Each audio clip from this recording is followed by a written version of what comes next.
Hello and welcome back to episode 15 of the I Know About Sports podcast. I'm your host, Noah Arnold. It is Tuesday, November the 19th, 2024. We are just 1 week away from Thanksgiving. Always good holiday for food. I love my papa's homemade banana pudding. It's just the best. I know people talk about that mac and cheese. That mac and cheese is all I look forward to on Thanksgiving. But yeah, so this week I'll do my recap and rankings of college football from week 12. I'm going to kind of have a new format to where I'm going to do my rankings as I'm doing my recap. So, I'll talk about a team that I have ranked here and talk about what they did this past week and then give a preview for the next 2 weeks because there's only 2 weeks left of the regular season of college football. Only 2 weeks. So, yeah, I have that. Kind of maybe as a Tuesday format. I can't believe it took me till the second last week to have somewhat of a new format. I'm still experimenting. I guess that's what happens when you start a podcast in the middle of the season. But, it is what it is. Before we get to the show, I'm going to give a shout-out to wrestlers Sean Legacy and Jackson Drake. Sean Legacy was a few weeks ago. I forgot to give a shout out to. But Jackson Drake got signed last night. Legacy is a couple weeks ago to WWE ID, which is WWE's new kind of indie sponsorship program, if you will, where they kind of sponsor indie talent to potentially be trained and get signed to WWE. And Legacy and Drake, I've had a pleasure with working with both of them. The Carolina wrestling scene is on fire right now. It always has been for years, decades. It's been a historic powerhouse, but it has just gotten better. And it doesn't matter if you're an indie guy or you come in from the athletic world. Carolina wrestling is on fire. And Sean Legacy and Jackson Drake being two of the first to get signed to WID is just the first of many different people in the Carolinas are going to get signed. There are so many people that I've worked with that deserve to get one of those contracts too. And I fully do not expect that Legacy and Drake will be the last to get signed. There's going to be plenty coming, but I do want to give a shout out to them. Yeah, they're both fantastic workers. Pleasures to hang out with in the locker room. They're just, yeah, they're gonna thrive. They're gonna thrive, and I think the WWE's got huge potential on their hands with both of them. So yeah, moving on to the actual show. With college football week 12, I had my best predictions I've had all season. 9-1 on the year. Yes, sir. Yes, sir. Best I've done all year. 88-39 on the season. I think that's pretty good. Hopefully, hanging the cupcake week, the week before rivalry week is called Cupcake Week, where not a lot of huge games take place. There's still a lot of big games. Thanks to the new expanded playoffs, there's a lot more games with impact than they have been in years past. But we don't have a lot of huge, example, Clemson and Carolina both playing FCS teams in Citadel and Wofford. And a couple of the top 25 teams have cupcake games. So maybe I'll do as good next week. Maybe not. Maybe there's a lot of upsets. Who knows?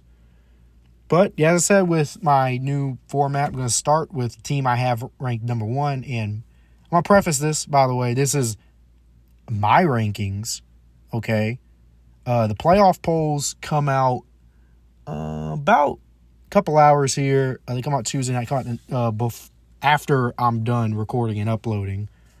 And I kind of have my own rankings. And I also don't really look at the AP poll at all or the coaches poll. Once the playoff polls come out, I, just like most of America, do not care. But, yeah, start number one, team that's going to be unanimously number one in every poll. That's Oregon. They had a rough game this past week in Wisconsin. They had to come back on the road down at halftime to beat the Badgers 16-13 in Madison to improve to 11-0. They just keep on winning, keep on chugging, and they have now clinched a spot in the Big Ten championship game Next week, they play Oregon. And then the conference championship game.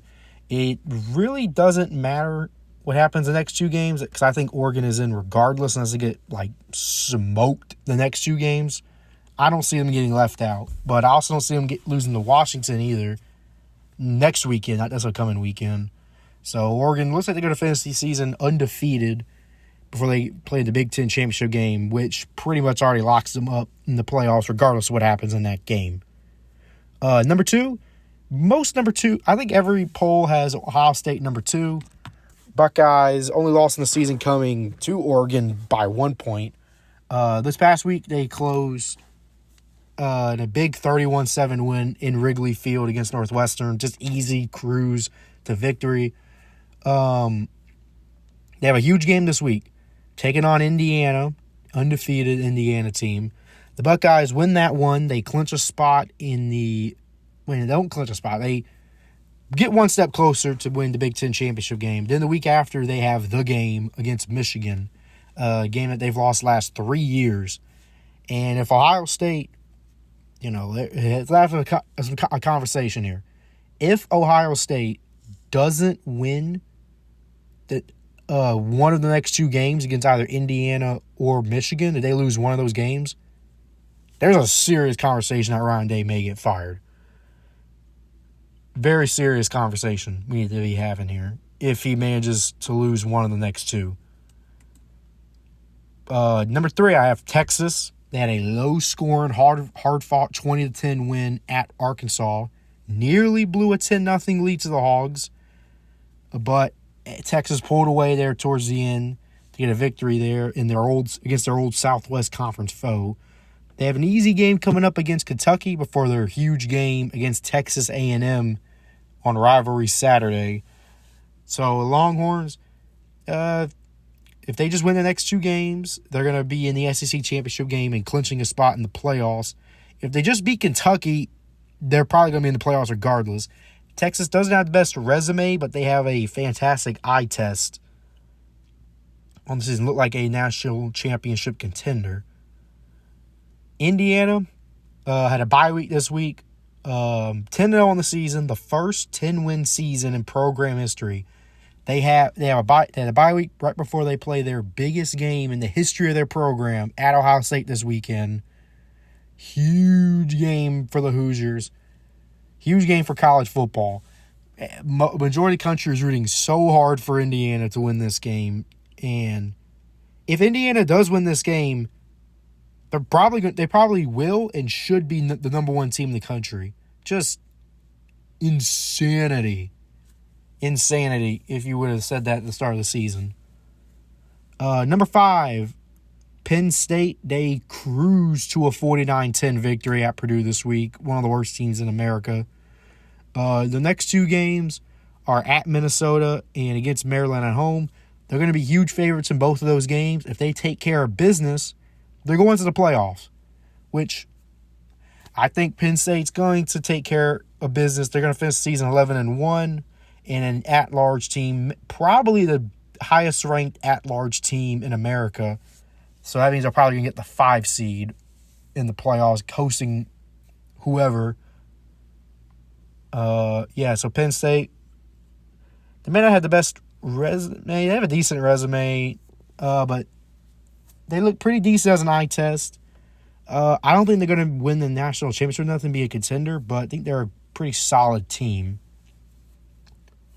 Number 6, one of the hottest teams in the country, Alabama. Imagine saying this after they lost to Tennessee, which was their second loss earlier this year. That they're going to be up number 6, one of the hottest teams in America, and they may be the SEC favorite at the moment. I have to look at the odds. The Tide cruised with their cupcake win, 52-7 over Mercer. Their next two games are at Oklahoma and in the Iron Bowl against Auburn. They're going to be highly favored in both of those contests.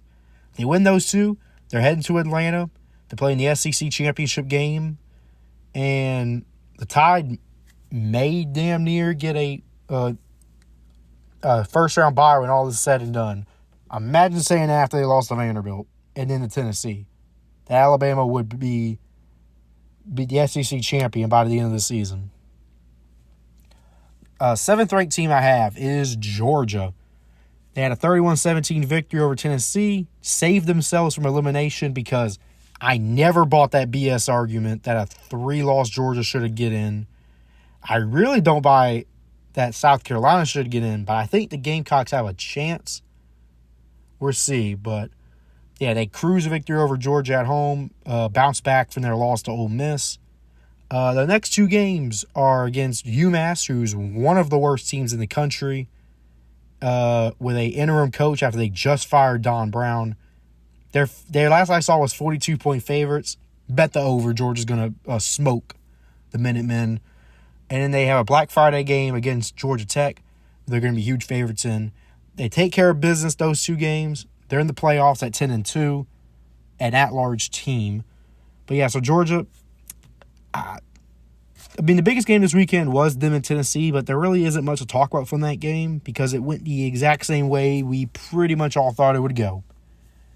Hard fought in the first half. Georgia pulls away the second half to have a 2-score win in kind of low-scoring, ugly fashion. Exactly what we thought was going to happen on Saturday night.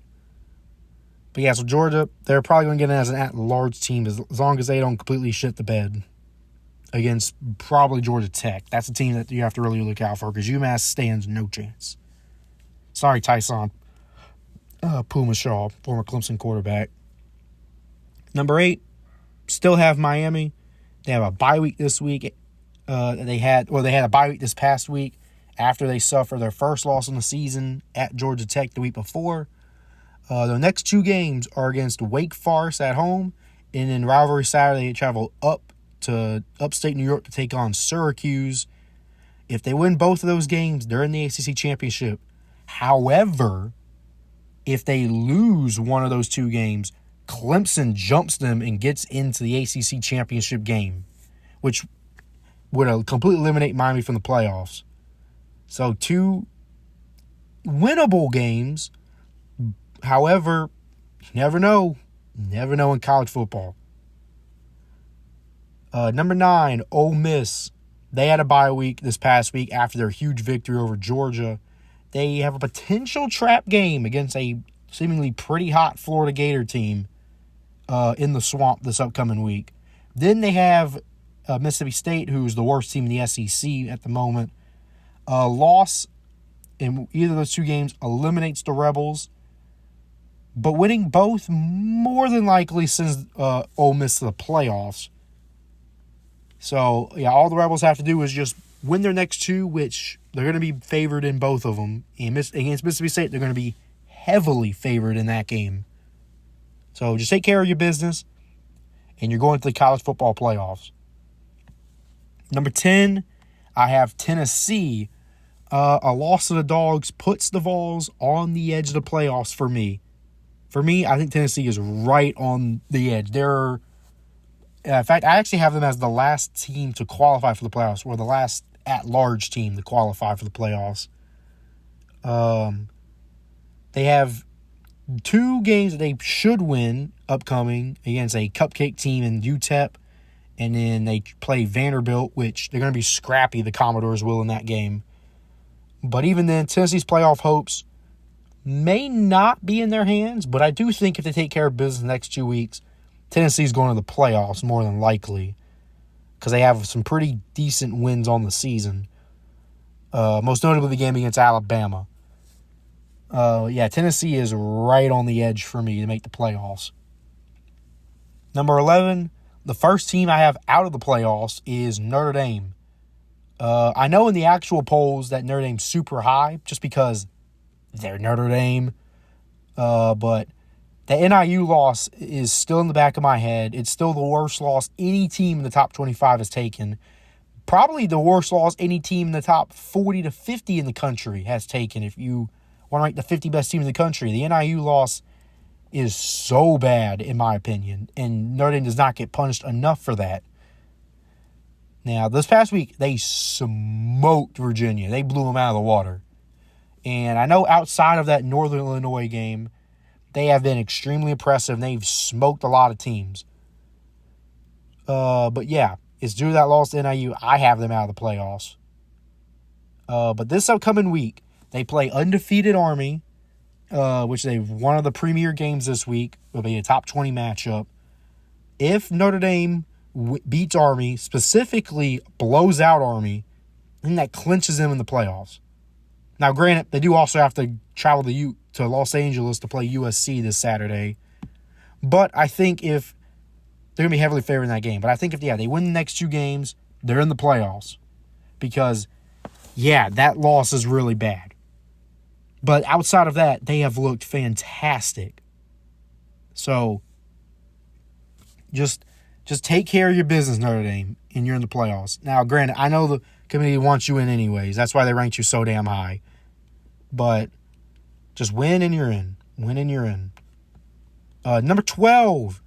Looking at this, the team I actually have ranked to be the final the final team to get a first round bye. Remember, new playoff format. The top 5 conference champions automatically qualify, but the top 4 highest ranked conference champions get a first round bye. Meaning, it at least in my polls, and will probably be the actual polls, Boise State would get a first round bye in the playoffs if the playoffs were to be tomorrow. Boise State this past week had a 42-21 victory at San Jose State, and that final score looks good, but they were down 21-14 early in the third quarter before going on a 28-0 run behind their Heisman candidate Ashton Jeanty, who completely carried his team to victory. Their next 2 regular season games are at Wyoming and in Oregon State before playing the Mountain West Championship game against either Colorado State or they rematch against UNLV. While they seemingly control their own destiny, right? Boise, just win and you're in. That seemingly looks like that's the situation here. If Army manages to beat Notre Dame, and finish undefeated, there's an argument between who gets that group of 5 playoff spot, Boise or an undefeated Army. That's a legitimate argument that you could have. But all Boise can focus on is just winning. Number 13, I have SMU. They had a hard-fought win over a very scrappy Boston College team. SMU improves to 9-1 overall in the season. Their one loss coming to BYU in the third game of the season. They improved to 6-0 in ACC play, and they've won 7 consecutive games. SMU is red hot now that they have Jennings as the full-time quarterback, which has been one of the biggest surprises coming in college football is SMU. They have a backup quarterback, first year in the ACC, and now they look like they're going to go undefeated in conference play, 11-1 in the season, play in the conference championship game for a chance to make the playoffs. Wild times. Their next 2 games are at Virginia and against Cal. Those are 2 games that could be huge upset spots. But if SMU just wins one of those 2 games, they're in the ACC championship game. If they win out, they're also in as well.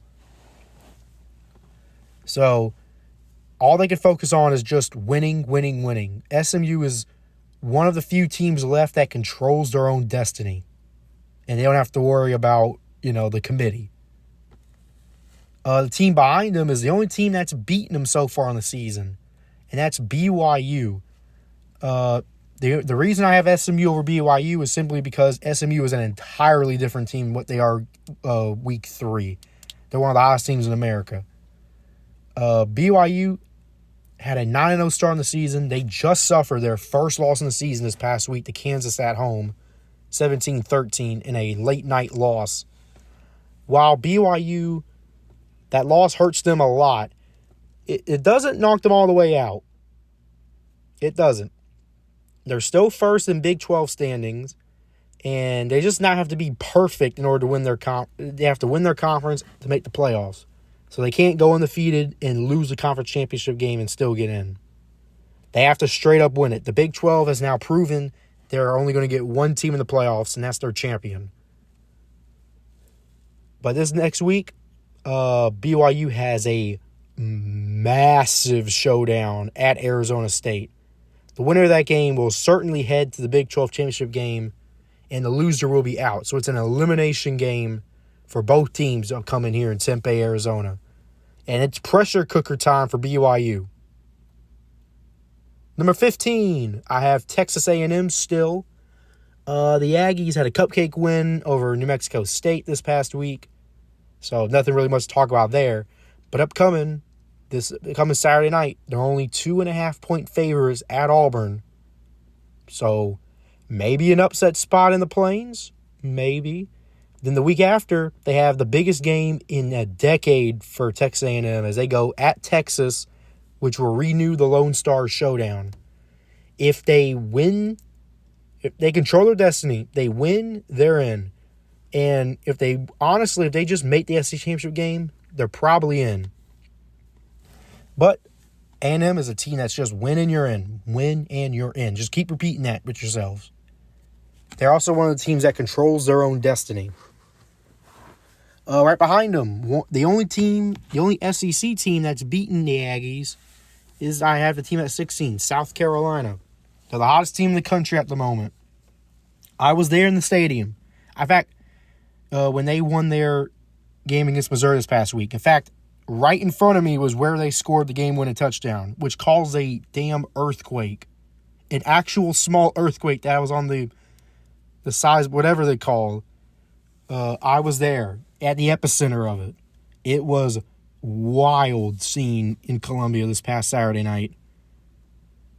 But the Gamecocks, they still have 3 losses.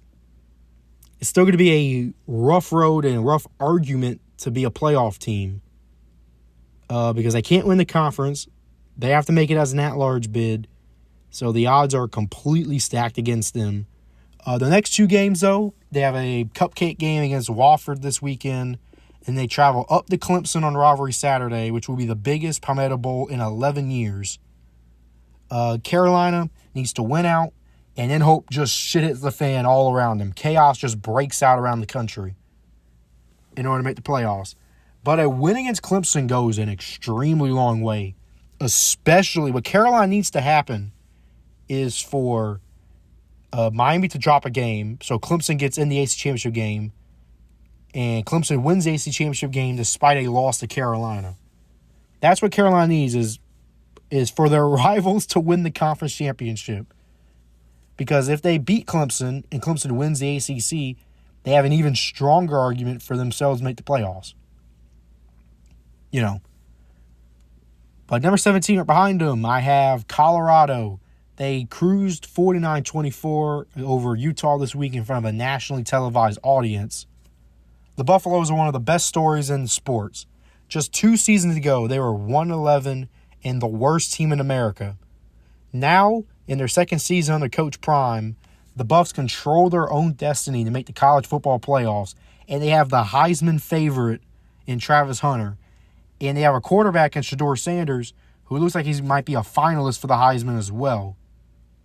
They need to just win at Kansas, which is going to be extremely hard after they just beat BYU. That place is going to be rocking. And they have a Black Friday game that's going to kick off at 10 a.m. local time against Oklahoma State. They need to win those 2 and then win their conference championship game against seemingly either BYU or Arizona State, and the Buffs are in with a Heisman winner and a Heisman finalist. Just like a crazy turnaround in Boulder, Colorado. Number 18, a team that they could be playing in the Big 12 championship game, is Arizona State. Where in the hell have the Sun Devils come from? No pun intended. They were picked dead last to win their conference in their first season in the Big 12. And now all of a sudden they control their own destiny after their huge dominating win against a top 20 Kansas team. That has propelled them to right up the polls, right up the mediascape of college football. Now everybody's talking about the Sun Devil team as they have one of the biggest games in program history this week against BYU at home.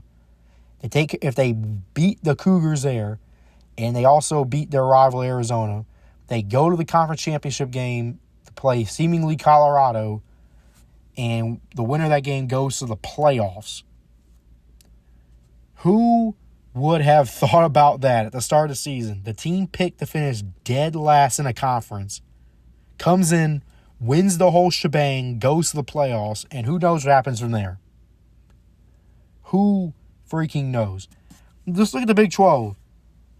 They were expected to be the most wild conference in college football. They've lived up to it. 3 teams picked to finish near the bottom. BYU, Colorado, and Arizona State are now the top 3 teams in the conference. Wild. Speaking of teams that have come out of nowhere to take over the college football zeitgeist, Army. 9-0 in the season. They had a bye week this past week, and that sets up a massive showdown at Yankee Stadium Saturday night against Notre Dame. If they win that game, then they also have to win their conference championship game. Army may not only make the college football playoffs, but they may get a top 4 spot. Hell, if Boise State blows out the next 3 games, the 2 regular season games in the conference championship, and then Army beats Notre Dame and then beats Tulane in the conference championship game, damn, we might not have a Big 12 champion in the playoffs. We might have one of the Power 4 teams get left out of the playoffs. I've just now thought about that. So, yeah, it's a huge game this weekend, Army, Notre Dame. Number 20, Clemson. They had a wild victory over Pittsburgh. That had a game-winning 50-yard touchdown run from Cade Klubnik. I was in the student section. The band was performing on the field, getting ready to kick off the Carolina-Mizzou game, and I was losing my mind and losing my voice because Clemson was driving down and Cade Klubnik won, and Clemson won the game. I was losing my mind. Everybody was looking at me crazy.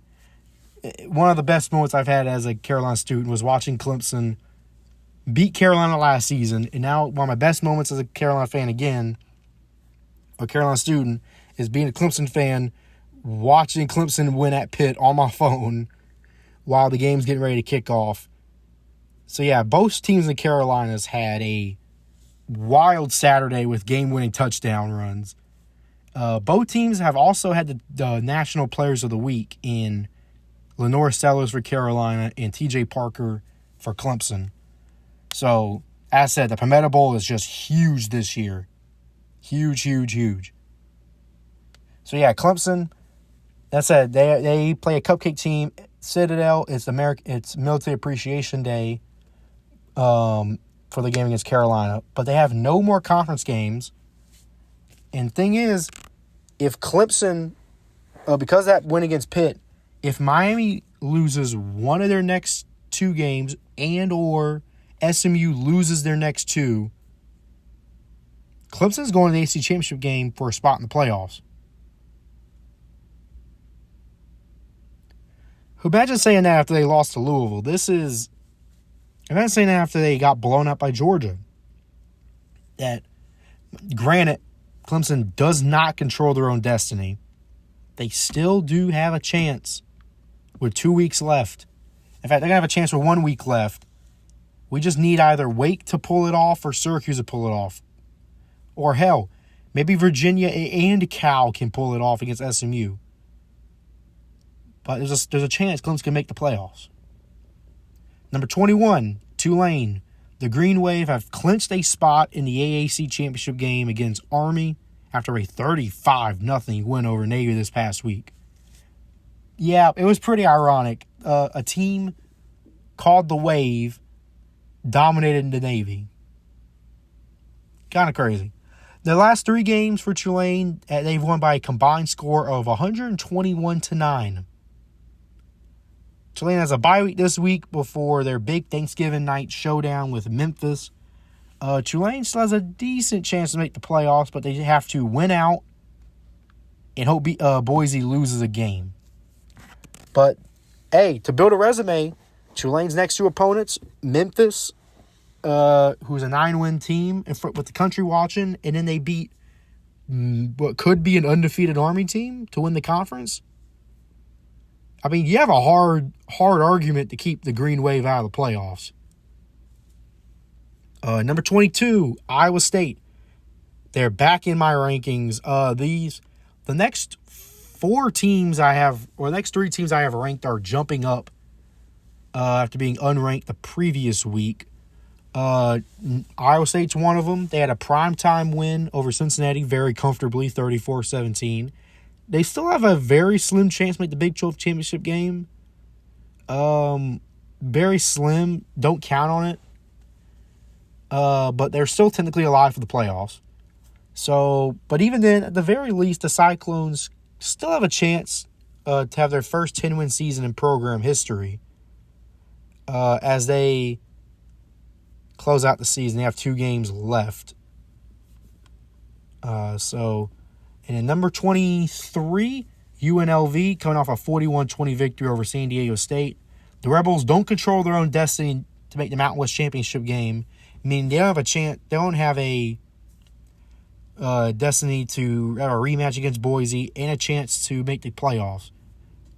They still have a chance, but they just don't control their own destiny. They have to hope for a Colorado State loss at some point. The Rams are undefeated in conference play on the season, and UNLV just doesn't play them this year. So they need hope. Yeah, the Rebels have pretty easy next 2 games at San Jose State and Nevada. But what they need is Colorado State to lose a game, and then they have to beat Boise in the Mountain West Championship game for a chance to make the playoffs. But it's still alive in Sin City. Number 24, Memphis. The Tigers are just one of 2 teams in my rankings that are fully out. They're done. The Tigers have no chance of winning their conference. Despite they come off a 53-18 victory over the dumpster fire that is known as UAB football. This is because Memphis has 2 conference losses, and both Tulane and Army have 0, and both those teams only have 1 conference game left, meaning mathematically Memphis is out. Granted, Memphis still has a huge game this upcoming week. As I said, Thanksgiving night they play Tulane. Should be a ranked matchup with the whole country watching. Memphis could get a 10-2 season, 10 wins on the season, maybe make a bowl game, get to 11 wins. That's a great season for Memphis. Yeah, it sucks you didn't win your conference or you made the playoffs, but 11 wins is still nothing to scoff about at all.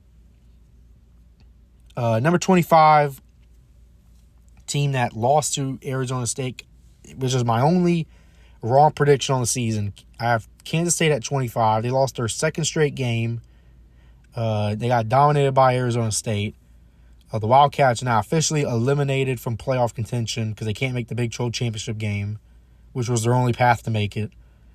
So the Wildcats, good season. I mean, I don't know really what was expected of them. I guess what was to make the playoffs, but they competed hard. Avery Johnson looks like a good quarterback. There's a good football team. It's just they're in a really competitive conference. K-State could still get 9 regular season wins.